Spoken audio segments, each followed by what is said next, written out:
Gina Baker with us here on the John Mendola Show. She is the Susquehanna Lady Sabres basketball coach, first-year head coach. Well, congratulations on that, Gina. You get a little bit of a softball thrown your way in the sense of, hey, it's a different year, but we're all adapting, we're all adjusting, we're all trying to make sure that, our teams are wearing masks when we will get back together. Let's talk a little bit about making sure you kind of have your ducks lined up with this season, because there's a lot of checks and balances with this year. Sure. You started in August, and they brought all us coaches in and told us the new rules and what our projected safety plan is. And then all of that went haywire because it's changed 50 million times since there. So, there's the screenings that you have to do ahead of time, and ensuring your kids wear masks, even though some of the parents don't always want them in masks, and back and forth, and trying to balance what's best for their health and physical when they're physically running, and for their health overall in this situation with COVID, and trying to always balance that and keep the kids moving forward. So it's not easy, but it's not really that difficult either. If they say this is what you got to do, this is what you do. Right, and the protocols from various levels, whether it's the state or the PIAA or District 2 or Susquehanna School District. I mean, there's plenty of things to go on, but nonetheless, let's talk a little bit about just getting a feel for your players and where you're at in the last month. Where have you had Zoom meetings? Have you had conference calls? Have you had some type of connection where you're able to communicate with your team? Sure. We started, back before we were doing some open gyms when we weren't allowed to have official practices. And then it quickly went into, we were forced to quarantine before everything was shut down. We had a student who they thought was positive, who ended up being a false positive. But regardless, we immediately in that time said, well, you know what, we're going to go to Google Classroom, because that's the format the kids were using for school. And we made ourselves a Google Classroom for our team, where I would post workouts and skill building, and we do Zoom meetings to stay in touch, and just to try and keep them motivated and focused on basketball in a different setting. And we communicate by text. They've always had their own little Snapchat groups and whatever else to keep themselves up, but that's them. And the Google Classroom is what I use to try and reach out to them to make sure that they're doing something. Let's go with your basketball background. Tell us a little bit about yourself as a player, as a young coach, and all the way up to, hey, here we are as a head coach at Susquehanna. Okay, so I played in high school in a very competitive program for our area. We used to joke and call ourselves the Agway circuit up here. And so we had some pride, because when I was playing, they had switched it over where we just started playing all of the Scranton schools. So we played everyone once, and then we'd go down and we'd play Bishop Hannon at the time in those schools. So, I came up competitively. My father was my coach. We had our first forays back then into the state tournaments. And, I always had a love. Me as a player, I was very defensive minded and also very energetic. And communication was probably the thing that I did the best for my team, just keeping my team moving forward and going as hard as they could. So I bring that same type of philosophy into my coaching experience. I'm always pushing defense as a team, where we really have to communicate what we want to happen on the court and what's going on. I started coaching with Arrow Manic at Mountain View way back in the day when my kids were little, and took a little hiatus when I had another child, and then came back here at Susquehanna, started in their junior high, and worked up to JV. I coached their JV program for the past 6 years. Went through a couple different coaches. We really were focused, when Arrow started at Susquehanna, we were focused on changing the mindset and building, a winning program where winning came first. They were so accustomed to just taking the lumps and not really being competitive, and that's not where I came from. Losing wasn't acceptable to me, or Arrow, so we had to win. And we really were successful in changing their program. We've had a lot of success over the past few years.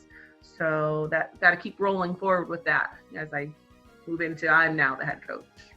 How about being a coach's kid? I mean, I'm sure you saw a lot as a young kid saying, okay, boy, my dad's putting in a lot of hard work here, or, he really has these core values.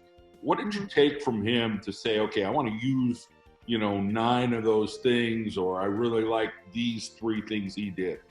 Sure. My dad, outside of even the gym, is one of my biggest idol. I idolize him. And so the things I take away was really his connection with his players. Really, while he was coaching, it was so much more than just winning basketball games. He was really engaged in helping girls or boys or whatever he was coaching at the time just be better, well-rounded human beings. So that's first and foremost what I do as a coach. I'm here to help them on their journey towards life. Secondly, defense was a major philosophy. It was defense wins championships, period. And so that was always our focus. If you can hold your opponent below 25 points, chances are you're going to win the game, right?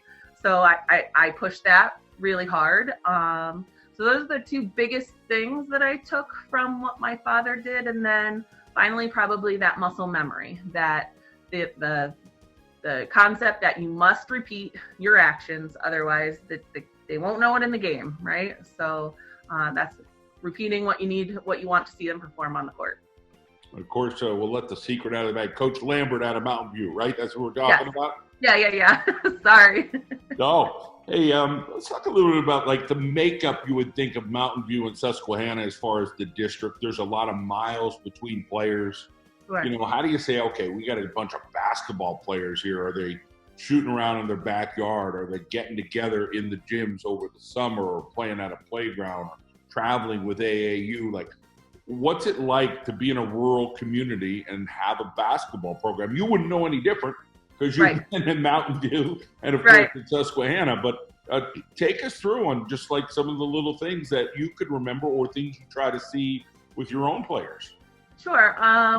So Susquehanna is a little different than what Mountain View. Mountain View was a little there. Susquehanna at least has a town that's a sizable town for a rural area. And therefore a little bit more availability to some parks and some hoops. But we still have kids that live way outside of our district. In fact, more than half of our team lives outside of town itself. So, I mean, if they have a hoop at home, then I'm sure they're out there working when they can. But there's a lot of kids that don't have a hoop at home. So then you have to get creative. And, typically in the summer, we like to get outside and work in parks as a group, but right now they have restrictions, so that's not something they can really do. At least not that I can know of or help out with or organize. So I'm sure there's probably kids all over the county that are getting together with their friends. I actually have 3 sets of twins on my team. So I said, you guys have an advantage. Get outside with your sister and work. You're all good. But yeah, no, it's difficult in a rural setting, even, obviously not being able to get in a gym this time of year. Other places maybe have indoor spaces available to work out.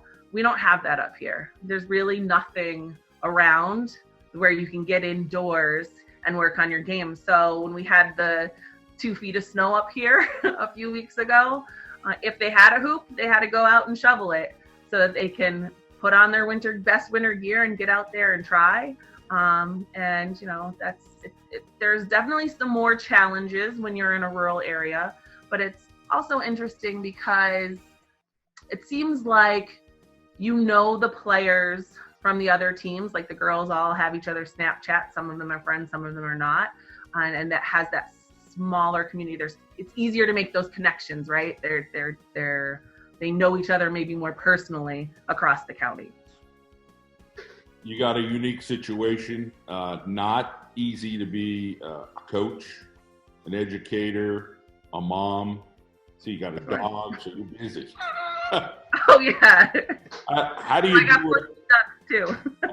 how do you do it all? How do you manage everything and try to keep a little perspective and say, okay, I'm a tough lady. I can do this. Right. Well, a good thing is that I have a good support team here. My boyfriend and my family, they all take parts and supporting what has to happen in the household because they know basketball's my passion. So it's something I need to do for my soul to feel okay. And then all the other things, an educator that, just I'm kind of a hyper personality, so it doesn't feel like I run out of energy, I guess. So you just keep pushing through, and it allows you to stay present in the moment and not have to worry about all those other crazy things that happen in life when you're as busy as I am definitely busy. So sounds like you're handling it well with a great attitude. We know it's not easy, but we wish you the best there in your first year at Susquehanna. Thank you. And it's a pleasure to speak with you. And, hope everything goes well. And we'll give a big shout out in 2021 to your superintendent, who's a great guy, who's coming back there to Susquehanna. Yes, absolutely. All right. Well, great to see you, and have a great season. Thank you.